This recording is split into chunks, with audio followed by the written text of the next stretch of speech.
Obituary is only 175 words. What do you want those 175 words to be? The transparency is what I'm saying. You have a lot of it in your house, and we should.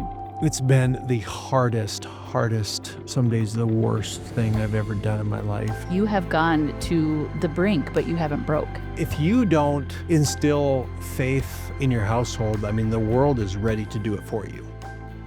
Hello, Fortitude audience. I am Amos. I'm here with my wife, Heather. Hello. And today we are joined by Paul TenHaken. Hey, how are you guys? Hey, thanks for being here. I'm honored. We Thanks for the invite. Awesome. are excited about this. Paul, as a man of faith, as a husband, as a father, and you just happen to be mayor as well. But we're just honored to have you here. We've been watching your career, and we're so proud of you. And we're grateful for that. And the reason why I'm doing the intro is because Heather would go on and on and on about all the proud things we are. Oh, We have about you. So no, you guys still live in Minnesota? Yeah. Yeah, okay. don't judge us. I'm not your mayor. I'm a mayor. No, you are. We have a very small town that could use it really great. Yeah. So anyways, we want to keep this podcast more on the personal side of things. Yeah, Just love who it. Paul is. And so we're excited about this. Yeah. Yeah. Thank you. I think back to, I said I was not going to get into all the woo and everything and all of our past history, but Way back. way back, like 2009 is when we met. But I have, in following your journey and having an opportunity to meet your wife and Nora, and our ministry is all about reviving the heartbeat of the home. And we've gone through what we've gone through, and it's hard. It's marriage, parenting, your faith, standing strong in your relationship with Christ. Like, how do you do it, Paul? Like, share a little bit of, like, on the day-to-day, like, what are your conversations like with God? Well, first off, thanks for having me on with you guys. I think a lot of you both, so this is fun, so I appreciate it. Yeah, I mean, it's hard to have the conversation. I know off air we're like, oh, we want to just keep it personal, not about being the mayor, but it's hard to separate that. So I do want to, Yeah. first lead with, like, that's a big part of my current, like, worldly identity is that role. I'm term limited, so depending on when people listen to this, I'm close to the end or maybe even done, depending on when they listen to this. But was elected in 2018 and will be done in June of 2026 here. So almost done. But it's been the hardest, some days the worst thing I've ever done in my life. And like other days, like this week, we had a really fun day, a fun announcement for a great thing for our community. It's the greatest thing ever. But it has tested my faith like nothing has ever tested my faith. Really? Oh, it's incredible. In these times we're in right now, how much our world just needs the Lord, how much our world needs faith, how much our world needs hope, and something that the world can't provide. So people are looking for surety and assurance and comfort, and they expect to find it in elected leaders a lot of times. I'm like, man, if you're expecting to find your salvation in a president or a governor or a mayor, I'm like, I'm sorry, they're going to disappoint you a lot. So I've had to just, man, really lean into my faith hard the last 8 years, specifically when the pandemic came in 2020. Worst year of my life, trying to lead the city through that, lead the community through that. And that's when I really just got thick. My skin got thick. My leadership was tested. And with the benefit of hindsight, so glad God took me through that because I'm a way better person. My faith is way stronger. At the time, I couldn't really make sense of why God was taking me through that. Yeah. And now I'm so glad he did. Isn't that funny how we go through those things and we might say, I went through that. I'm so grateful for it. But then again, you might say, I wouldn't do it again. Like how do you rationalize Well, that? we were like in the midst of the pandemic, which just sucked for leaders because there was no right answer on anything. I had to just spin it positively to myself every day just to get out of bed because my mental health was in a bad place. I just did not want to do this job anymore. Mm-hmm. And I looked at it like this. I was like, well, you can go on Amazon or Barnes and Noble or wherever, and there are like thousands, hundreds of thousands of books on leadership and how to lead and blah, blah, blah. I get to like put these into action today. Like, I am living in a crisis of leadership, and I'm the guy. Like, how lucky am I? How lucky am I that I actually get to live it out? All these other chumps, they just have to read about it and, like, hope that they get to live this out someday. I actually get to do it. Like, wow, Lord, what a blessing this is It's an amazing that perspective. you're giving me this opportunity, that you put me in the chair during this time, during such a time as this, that, like, I'm the guy. Like, what an honor. So I had to look at it that way. Gosh darn it. Like, that's the fire hose. That's a like, to spin it in that positive way. A lot of people do not do that. Had to, or I would have lost my mind. You had to, like, what's the lemonade in this situation? Because, and it's also why I've been a huge mental health advocate coming out of the pandemic, because I saw so many people who didn't spin it positively, and I saw what a mental health crisis emerged from the pandemic in our community, Yeah. with suicide issues and youth mental health issues and adult mental health issues, for that matter, addiction issues. And so, yeah, I mean, your attitude is 90% of the battle and things like that. So is that one of the main things that you did, just spun it? You spun it from a positive gratitude standpoint? Or, like, what were some other things that you had to put into play in order to get through some of that tough stuff? Well, I would say my faith, my personal faith and devotional life really got locked in. Like, I had to literally, like, start every day with prayer and devotion, because I'm like, I do not know how I'm going to get through this day. Because I don't know if you remember the first 3 or 4 months here of the pandemic. I had to get on TV every day at 10 a.m. We'd have a news conference. I have to go live on TV, and I have to try and assure the community that we had things under control. And Yeah. of course, a human, a man, me, I can't control an airborne virus in 85 square miles and 200,000 people. Like, Yeah. Oh, come on. what the heck am I supposed to do? But yet you're supposed to go on TV and, like, oh, we're flattening the curve and blah, this is going on. And we're going to, you got to wear a mask when you walk in the restaurant. But once you sit down, you can take it off. And, like, oh, this makes total sense, and this is what we're going to do. And, like, it's so stupid when you look at it, but Yeah. that's what we were supposed to do. Yeah. Yeah. And every morning I was just like, Lord, how am I going to get through today? Like, I just get me through today. So I just needed to lean into faith big time during Yeah. that period. So it's fair to say that the situation that you were in, as in you're the mayor, it was out of necessity that drove you into making these decisions, the morning decisions. Yeah, I mean, my faith has always been a part of my life. It's, ever since I was born into faith, born into a Christian household, and Yeah. personal devotions have always been a part of my life. But I really just got so locked in and close with the Lord during 2020. Yeah. Just had to, Yeah. Yeah. because everybody else just not abandoned you, but man, you made a lot of enemies that year. Yeah. Yeah. A lot of persecution. A lot of persecution and a lot of, and it wasn't because people were mad at me. They were just mad at their circumstances. Yeah. They were fearful of losing their job, fearful of the economy, fearful that their grandma might die, fearful of, that their kid couldn't learn in Yeah. school, like whatever it was. And they needed a scapegoat. Yeah. The scapegoat was elected leaders in a lot of cases. Mhm. So you just had to look at it like, hey, they're not pissed at me. They're pissed at this worldly circumstance we're in, and they need a throat to choke, Yeah. And it's going to be me. And I'll just accept that, but it doesn't make it easy. No. So I just had to take it to the Lord every morning. You said you were born into a faith-filled home. Mm-hmm. Can you share just a little bit of what that was like? Because there's a lot of people who listen to this who are not. They haven't been told the story even, and they may just be tuning in because you're the mayor. But what is it like?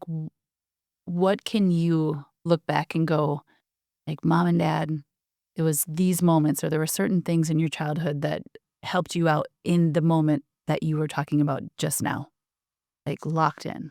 Yeah, I mean, good question. I going to church and praying and, just talking about a relationship with the Lord was just a part of my life as far back as I can remember. And so I went to Christian school my whole life. And so not only was it present in my home, but then I would go to school and we'd have Bible class and, we'd have a Christian-based worldview that was, kind of woven through all of our subjects from, science and math to physical education, whatever.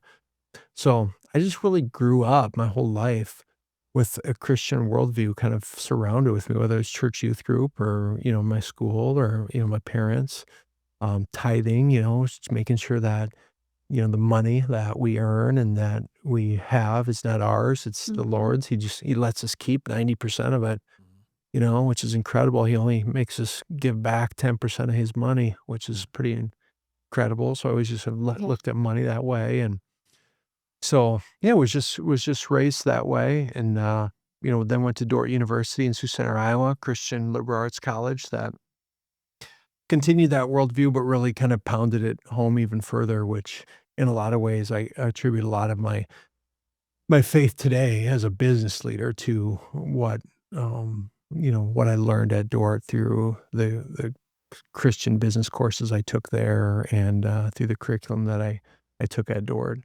including, a couple of courses I took from now President Eric Hoekstra, who's the president there. He was a prof then, and, you just have a few profs that just really resonate with you. He was that guy to me and really inspired me, and, he's still one of my good friends. Yeah. Yeah. What I'm hearing in that is your faith was normalized throughout your life, just daily life. Yeah. It was normal. And Yeah. so that's the foundation for why you turned to that in these hard times. Yeah, I'm not one of these people that like, "Oh, I went to church camp when I was 11 and, Yeah. we all held hands around a fire and I gave my life to Christ." Yeah. So I could never have that. I've always it's just been a constant in my life. What do you say to those dads who have culture pushing in on their family, who are not normalizing that faith in what they say, I want to normalize faith in my family. As a leader, I could just see it. I've got culture pushing in on this. I got my job pushing in on this. I got my kids saying this. I got Netflix in my house telling me this. Tell my kids this. What do you say to that? What do you say to that, dad? Well, I mean, if you don't, um, instill faith or some sort of value system in your household, I mean, the world is ready to do it for you. And so your kids are hungry to learn from you. They're watching you all the time. And I even think of that when I'm in church and I'm singing, um, and my kid is standing next to me. I want him to actually physically hear me singing. I'm not a great singer, but he needs to hear his dad actually singing. He needs to sometimes see his dad holding his hands out to the Lord, with emotion.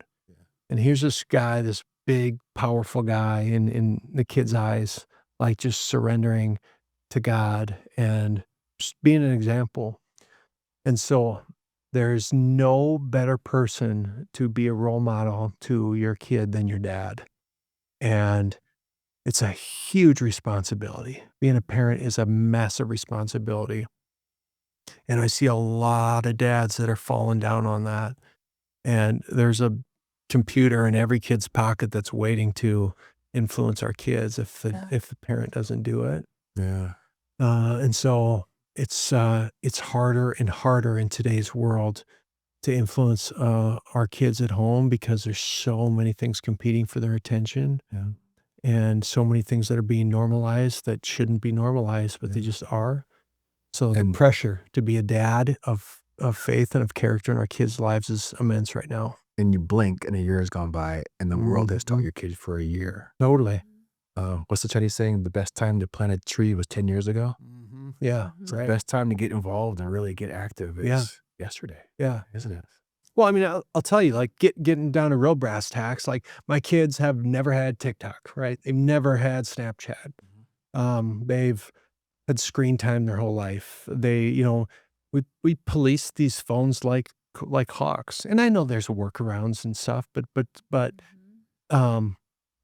you have to have restrictions on things like that. I show them my own screen time. I mean, if you look at my phone right now, You share your screen time with them? yeah, I mean, and if you see all my apps, all my social media apps are blocked out because I have screen time every day. So I show that to them. Yeah. Because I say, this is like junk food in your body. Yeah. Get a little bit of it every day is okay, not a lot. Yeah. So I'm like, your old man practices what he preaches, That's pretty. And so rules for thee, but not for me. I mean, they pick up on that. If you say, "Hey, get off your phone," it's enough. As you're looking at And you're sitting there like, they're like, "What a hypocrite." right. It's like, so I think that stuff's, very important. And they see, are you bowing your head before your meal and blessing it, right? Are they seeing you crack your Bible and having some quiet time Yeah. when you're encouraging them to do it? Are they seeing you do it? Are they hearing you actually sing in a church service? Are they seeing you actually, cut a check or give money to a church? And that's why, today in modern day church, in giving, a lot of it's ACH or you use Venmo, or kids don't see you ever give. Automated. Yeah. Yeah, like write a check. I remember growing up, my parents, you'd see them like put money in Did. something, and it's like, oh, my dad just gave some money. Well, my kids never see us give money. So we have to sit them down and sometimes say, hey, I want you to know, Yeah. I'm not saying this to brag, but we cut a check for XYZ to this organization this week. Or we transferred money to them. You didn't see us do it, but here's why we did that. And we believe in their values and what they're doing, and it's a good organization. Yeah. And I don't think they quite understand. They're like, okay, thanks for telling us that. They're like, whatever. It's in there though. But hopefully they're going to remember that, right? They're going to remember. It's like, I remember my dad used to sit down and tell us when they would give money to something. Right. So, yeah. The transparency is what I'm saying. You have a lot of it in your house. Ton of it. And we should. Yeah. Yep, we do not those exact same things, but we have a lot of transparency in our house, and we make them pray. I mean, pray out loud. What do you want to talk to God about? Prayer is number one in our lives every day, all day, often as we want it to be, right? Mhm. The leading by example, Yeah. especially for older kids who you can't really verbalize something. They're going to hit their firewall as they get older, right? And so you just got to do it by leading and not being a hypocrite. Yeah. As little hypocrite as possible. And I love the fact that you're showing your screen time. Yeah. Like there's a dozen other things that you could do throughout the day to be more transparent and lead your kids to show how mommy and daddy do it.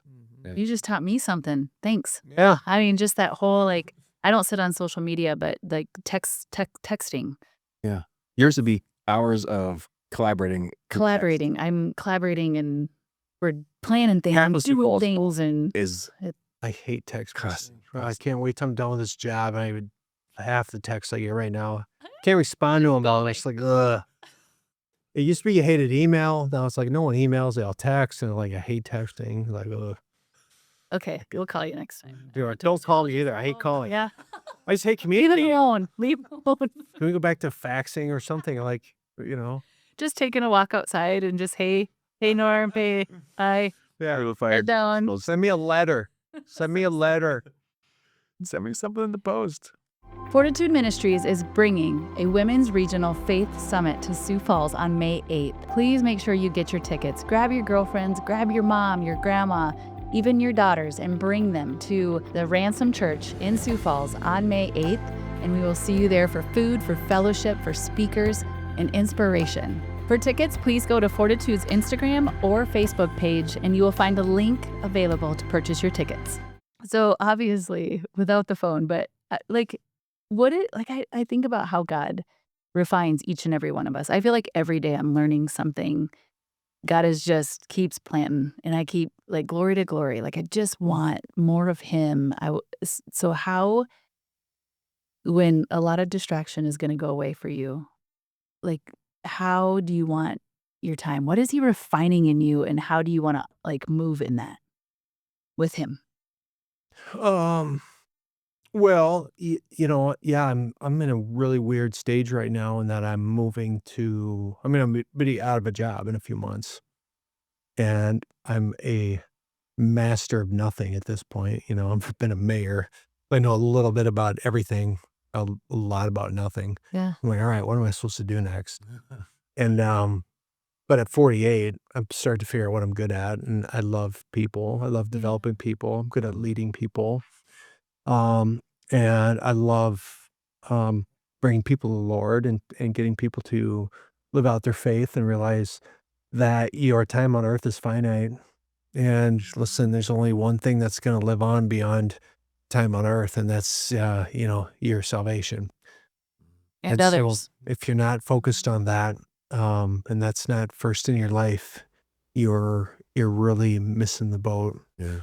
And so I would love, God's really working in me on that to, maybe use my next chapter to help people find more balance, less time at work, less time on hobbies, more time on their faith, their family, physical health, things that will help them be better versions of themselves and help them realize that, their salvation should be first and foremost in their life, and their relationship with the Lord should be the first and foremost in their life. Yeah.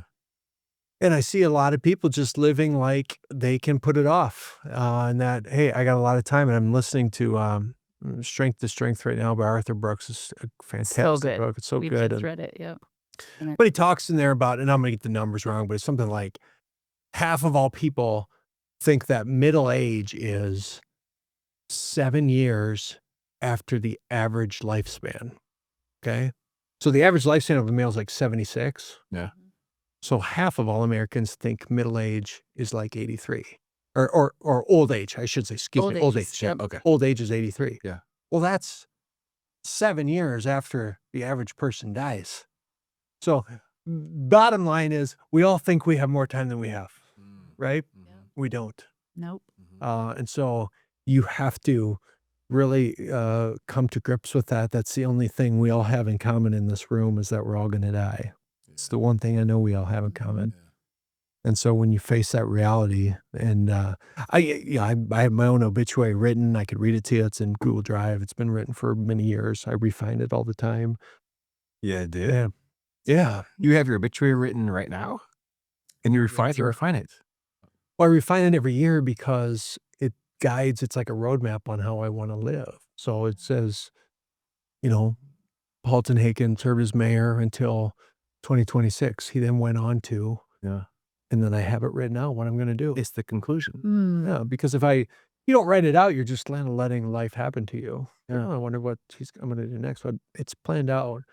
So, I mean, and I'll probably have to refine it at the end of this year, based on what happens, but I'm very intentional, about how I live and what I'm planning to do and how God speaks through me on what he wants me to do. And so, it's a challenging exercise. I challenge everyone I talk to spend time and write your own obituary.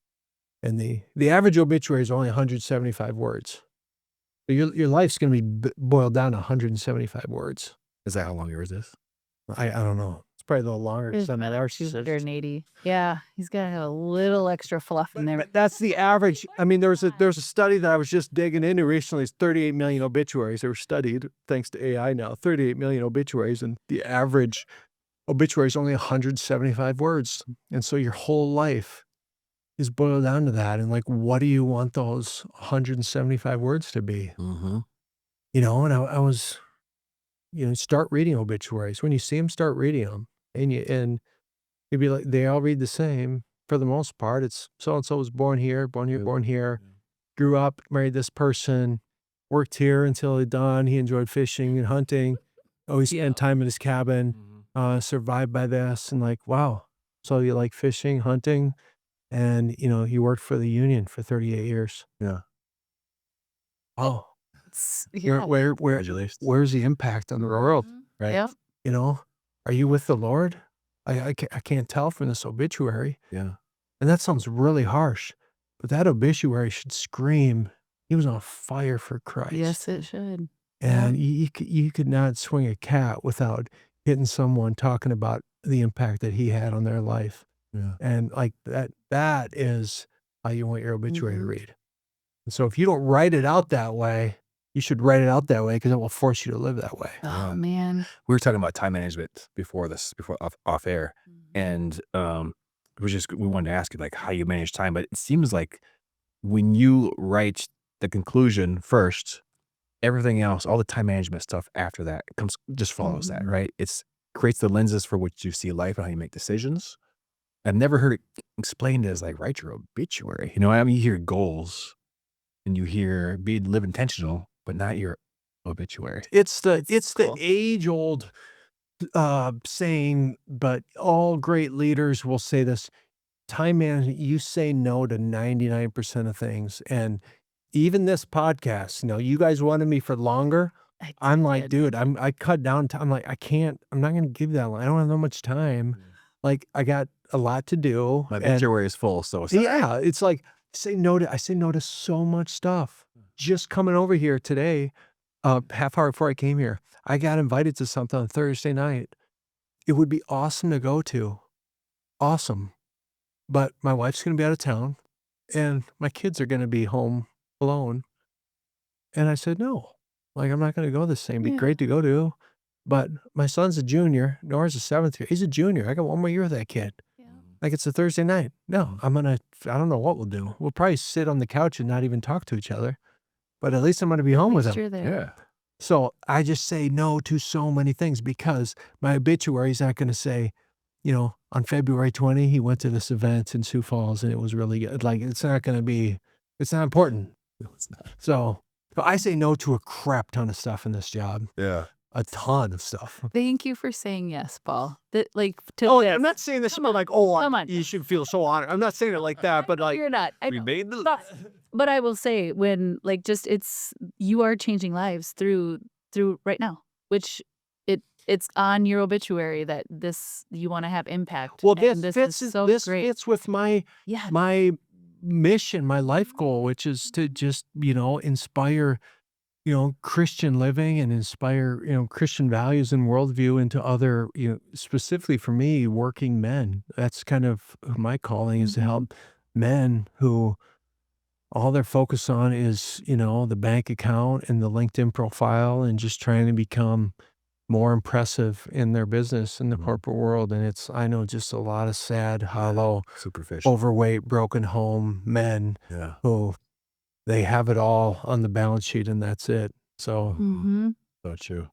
And that's where we come in, because then we're trying to revive the heartbeat of the home, who will then learn how to love on her spouse really intimately and on purpose and speak to the king, not the fool, which then it's like we have to be able to be one and support one another, right? So in that dark and lonely, usually the other person is as well. And so we're trying to revive that to help marriages and families become on fire for Christ. Like, here's something that I was thinking about earlier. Like, your way of listening to the Lord is similar. And so for me, God will just drop something and I'm like, all right, well, that's a big task.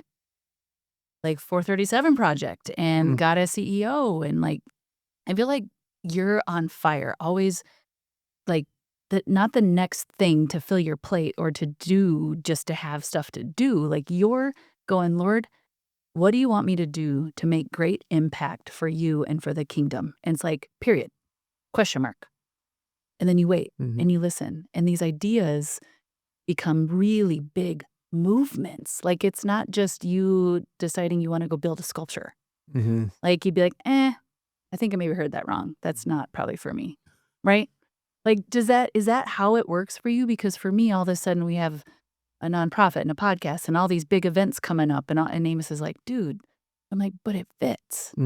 It doesn't feel like work when it is exactly what he's calling you to do. Yeah. Right? Yeah. Like, is that Yeah. similar? Yeah.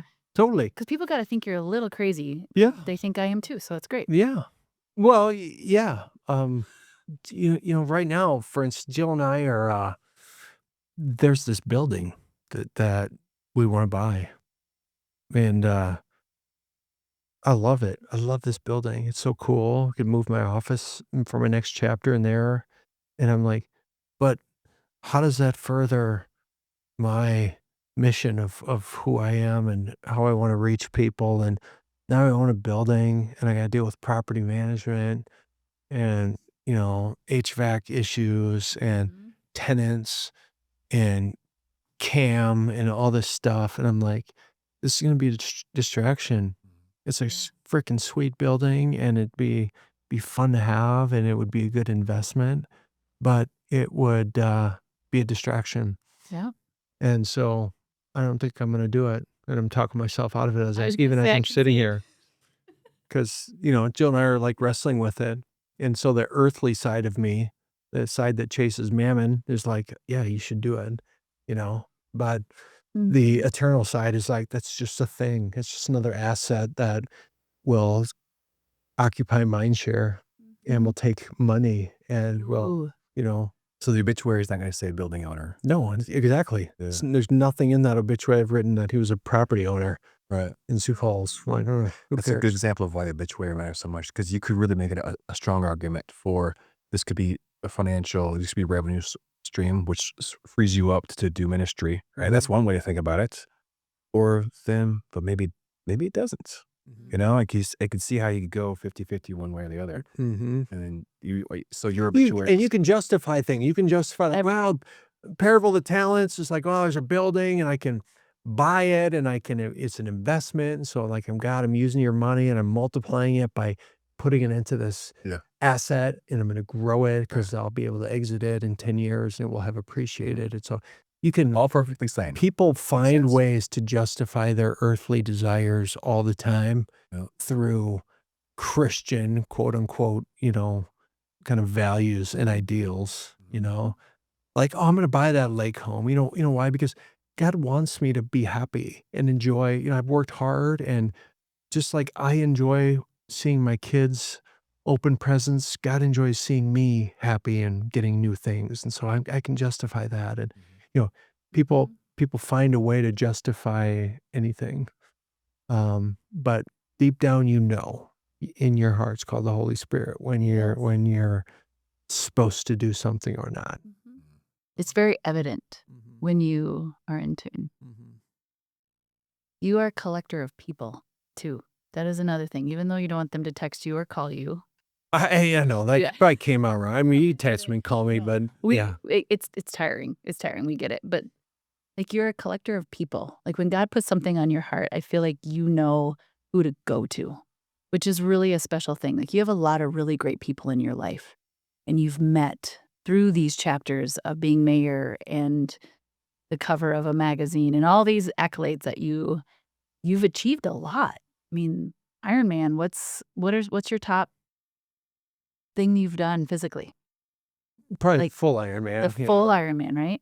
So you've challenged yourself both mentally, physically, spiritually, emotionally. Like, you have gone to the brink, but you haven't broke.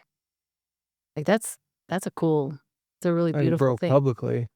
You broke publicly? I haven't broke Oh, publicly. let's not do it today. I mean, maybe. Not like that. But I mean, you say, like, oh, you haven't broke. Yeah. It's like, well, there's what people see, and then there's, we all have our own challenges, Yeah. Going back to COVID absolutely broke me 1,000% mentally. There was a moment, I'll never forget it, when we were at the barn and you were sharing what the future of Sioux Falls was going to look like. And it was November of COVID, or it was the November after COVID. And everyone was asking you a bunch of questions. And I don't know if you remember what I asked you, but you were standing up there and you could tell, like, you were done, drained. And I stood up, my heart was pounding, and I felt the Holy Spirit say, ask Paul how we can be praying for him and his family. And you paused and you had to wipe tears. I don't know if you remember that or not. I cried a lot that year. It was a really special moment for that entire room. And it was cool to see how the Holy Spirit moved in your spirit in that moment. Because you're like, wow, that's not a question that gets asked enough. And you went into just a really beautiful thing about the protection of your family, because you were under a lot of threats, even, just physically. So that was a special moment. But you didn't break. I mean, you're still here. You still carried the torch in so many ways as husband and as Paul and mayor and father and all the things. Like, it's really been, for us, it's been wonderful to watch and to be able to pray over you and your family through this entire, since I've met you. Like, it's been awesome to support you. It's been a grind. Thank you, Paul. We loved having you, and we're excited to chat with your wife and your daughter here in a little bit. Yeah. Who knows what they're going to say? So tune in again. We will see you back here with his wife, Jill. This episode is sponsored by Fortitude Ministries. Thank you to those ministry partners who help make this possible.